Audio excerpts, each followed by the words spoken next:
We're going to ask everyone to take, you should have gotten a piece of paper that looks like this at your place. And bless you. The first question says, what will it look like when the St. Louis region is fully aligned? Just jot down your favorite idea or perspective that's come out of the discussion, or maybe that popped into your head and you didn't get to say it out loud. Mark that down, and before you leave here today, we're going to ask you to leave this paper with us so that we have the benefit of your wisdom.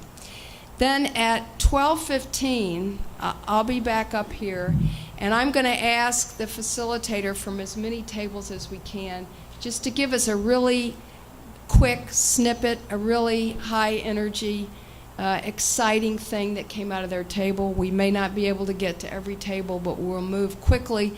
And as our facilitators are giving us that quick report out, our tweeters in the audience and a team of tweeters that we've organized are going to throw those out into the wider world so that we can spread the excitement about what we're doing here. And then it's going to be 12:30, and we'll barely be able to get ourselves to stop. Well, we'll need to do that because Mayor Slay will be here then, and he'll be followed immediately by Rich McClure, the president of Unigroup, and they're going to issue a powerful call for action as we conclude our program. So if you're good with that, then please help yourself to a lunch, come back to a table with people you don't know, and hope you have a good hour. Thank you.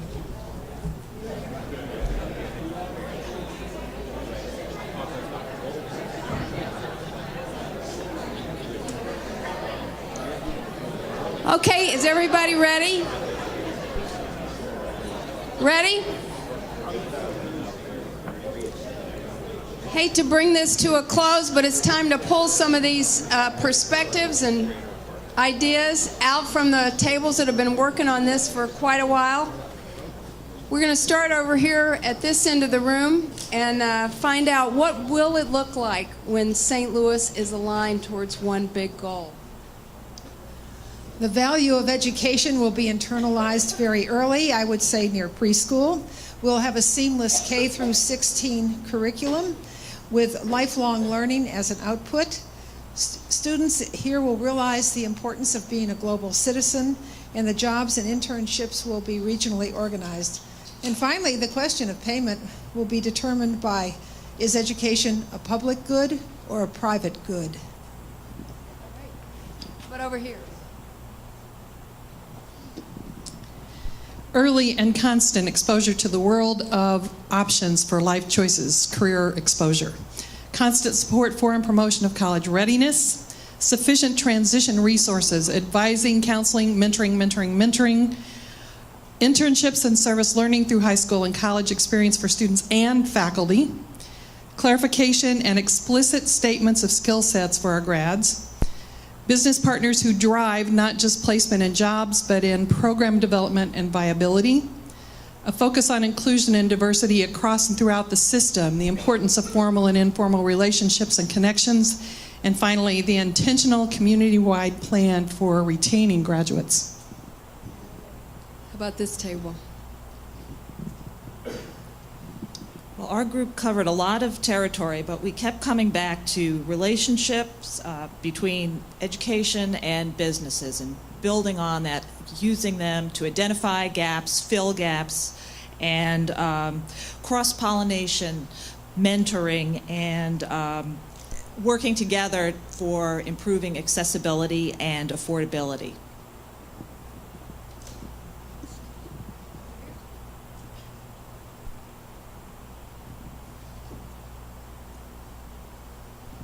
Our table said that in the future, to achieve our goal, we would have a seamless relationship between businesses, higher education, and K-12, that they all work together in terms of exchanging credits, improving reimbursement systems, lowering the cost of education, and by that way, then we will have a growing economy here in terms of companies growing in the region, and that will allow us to promote St. Louis as a great place to be and increase the stickiness for people to stay in St. Louis.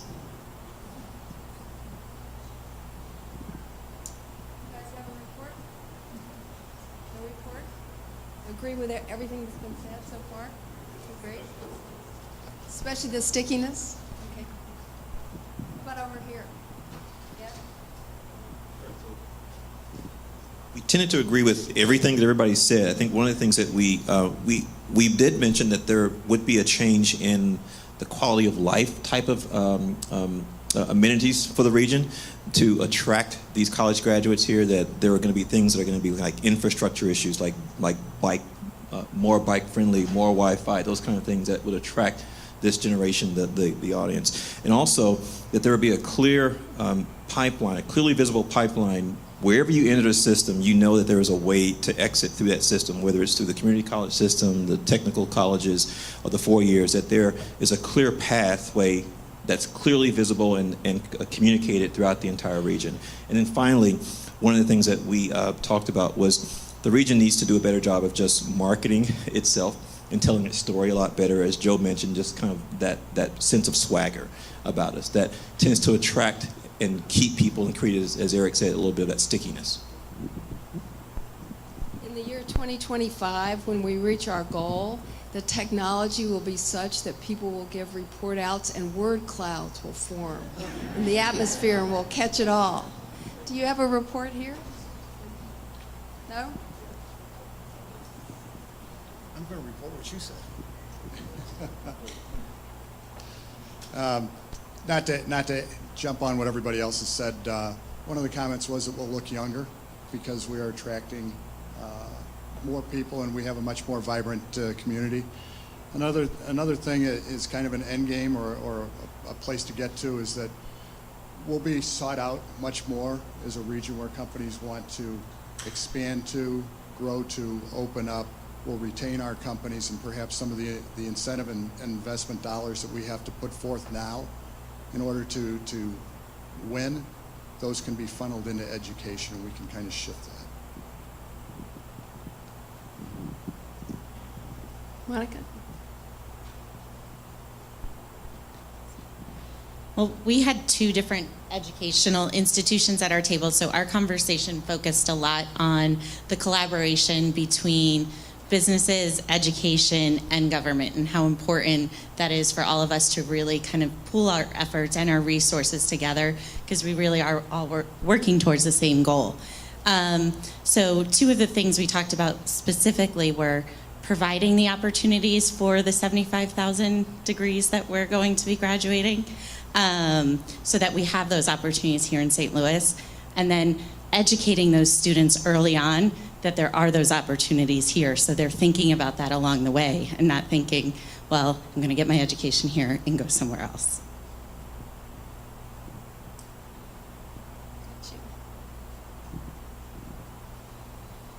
We came up with three things that it will look like when the St. Louis region's aligned toward one college completion goal. First, there will be strong collaborations and key partnerships across all the dimensions we've been discussing throughout the entire region, but also a strong sensitivity to the unique mission of each of the institutions involved, whether that's an educational institution or a business institution or some other kind of institution.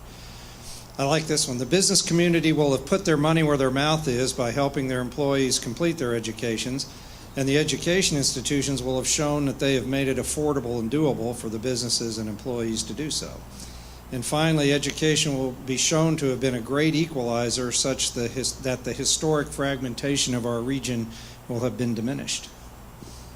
Changing the world, huh? How about this table? Yes, indeed. We had a wonderful collection of corporate higher education people at our table. We talked quite a bit about a philosophy of abundance. For higher education institutions, we need to keep in mind that there are an abundance of students, and so the importance and the energy we put toward collaborating together to help more St. Louisans, working adults, young people, see themselves as potential college students and graduates. We think that there's a lot that we could do together if we banded together, and if people really got the very personal message that college is something that they can do, whether they're a working adult or whether they're a young student. Another thing we talked about was the fragmentation of the region and how we will be, once we grow and build on things like the new Greenway initiative, that we will be a place that attracts a lot of young, energetic people who are looking to the future.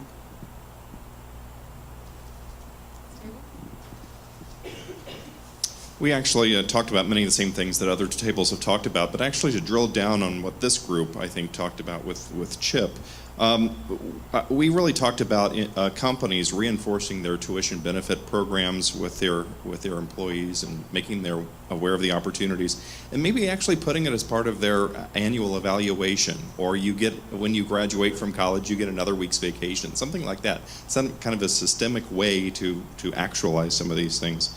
And then from the higher ed perspective, also colleges and universities should work to have a more coordinated effort with their transfer and articulation agreements, because oftentimes students don't stay at one institution. They're transferring back and forth, sometimes between community colleges, sometimes between four-year institutions. So really a more coordinated effort among the higher ed education institutions to make that more systemic as well. I like that idea, an extra week's vacation when you finish college. We talked about the fact that the job market's going to be efficient and fluid, and applicants will know all about the various mid-level jobs and smaller organizations. One of the quotes from Tim was, "St. Louis is the coolest place we can afford to live." We'll be perceived as a safe city. Everyone in St. Louis will talk about the positive things in St. Louis, Joe. It'll be a community where my children want to live. All 5 of the spokes we talked about will know they are supported, and they'll know where to go to get help. And students in the St. Louis job market are prepared to interview and be ready to socially interact.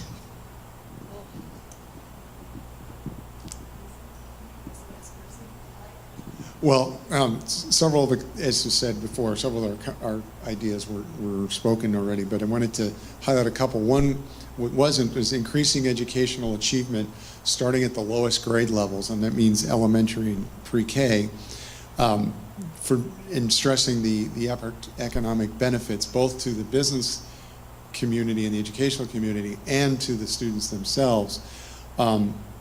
Another comment was the unique definition and aggressive promotion of quality of life of the region. It's not just enough to say we're great. Well, what is it about us that makes us great, as opposed to any place USA?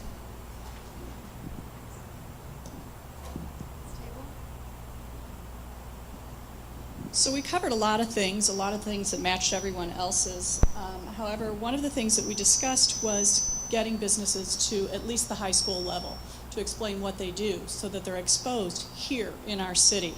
Another thing we talked about was increasing internship opportunities. We have a couple of transplants from outside the city here at our table who said once they come, they will stay. We have to attract them to come. We need to make our metropolitan area look sexier, be more metropolitan, showcase the amenities we already have, and attract that younger generation. And then, again, it was said that collaborations like this will foster our opportunity to succeed in this goal. About this table?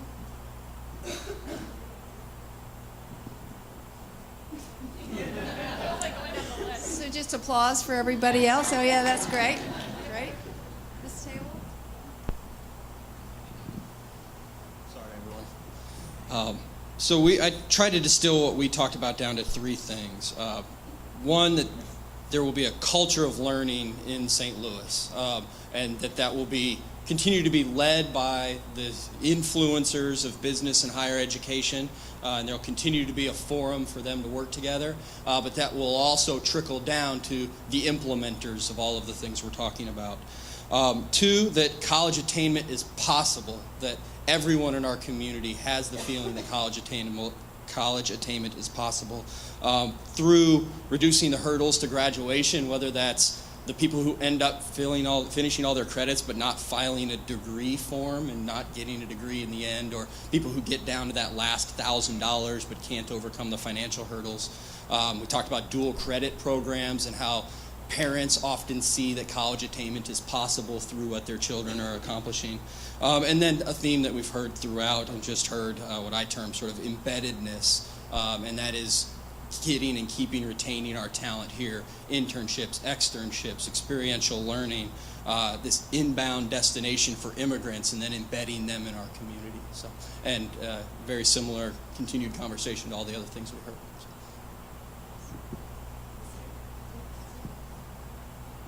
Thank you, Blair. I won't repeat the ideas that we had that had been expressed, a couple of different ones.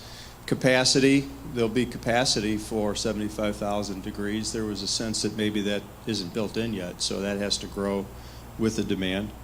The curriculum will have been developed in addition to just practical curriculum that's going to help get jobs, but also with the critical input of faculty, how are we creating critical thinkers and those sorts of things beyond just the more, if you want to call it, mercenary skills that are employable.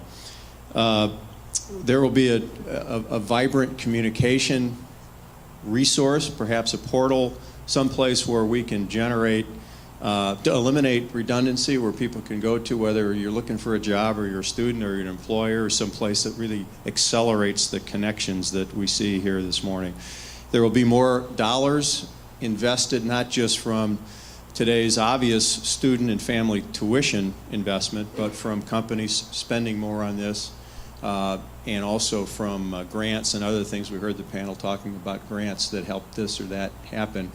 And if we can move from cost to investment, that should facilitate that. And then finally, a little bit of I don't know if it's controversial or not, but universities actually collaborating to recruit students to kind of raise the overall pool, even if they don't get the student themselves. Sounds like we have an agenda for the Higher Education Council for the whole rest of the year, right? Sure, many of the same thoughts. I'll start with the ending thought there that it has to be a seamless transition from pre-K through college degree completion, primarily with articulation and partnerships among higher ed institutions. It has to include collaboration between businesses and higher education and practical experiences that enhance learning. And finally, there have to be enough jobs to retain an increasingly educated community once the educational system produces those people. Jane? Well, the nice thing about being one of the last tables is knowing that we are very much in alignment with all of you, envisioning a very, very substantial homegrown pipeline of success here in St. Louis. I think we echoed a lot of what you said. Probably we had many different institutions represented at our table. So we spoke about our institutions, but we also spoke as parents. So I think that the one thing we might add to that conversation is the idea of thinking about this work not only from the institutional perspective, but also from a grassroots perspective, personal parent kind of perspective.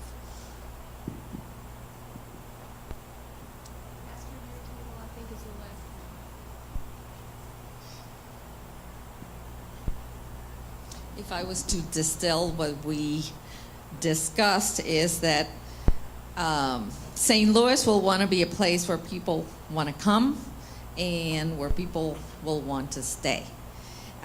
Because for a long time there's a sense that we've been an area that's been undersold, that people don't think we're sexy enough, to use a word that was used before. There are things that need to be fixed, like the crime issues or quality issues. There is a perception that St. Louis tends to be snobbish. So the vision is that eventually people won't ask you where you went to high school.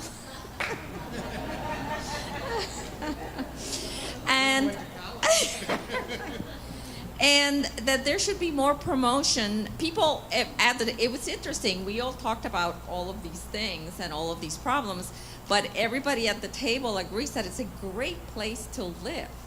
I mean, I've lived in 7 different states, so I can tell you it's just a great place to live, and we love it here. And so there needs to be more promotion of that fact. Then we talked about, several things which include the whole spectrum of education, you know, a sense that there is a lot of work to be done in literacy, and that we should include the issue of literacy into this project. Not forget about, you know, we talk about colleges, but also the whole issue of adult literacy and child literacy. And we had some other ideas, but I'll... But they're all recorded on the pieces of paper that everyone will leave at the registration desk when you leave. So this is an amazing kaleidoscope of ideas and good observations. And I'll just note that it didn't take our tables more than 60 seconds to really get into the topic, which I think is evidence of the fact that we really do all have a vision and an aspiration for our region as it relates to college attainment and the complex landscape of both challenges and opportunities that are before us. So just one last show of hands. Is there anyone here who has not learned at least 6 new useful things today or met 6 new people who they can work with when they leave? Everybody has? That's great.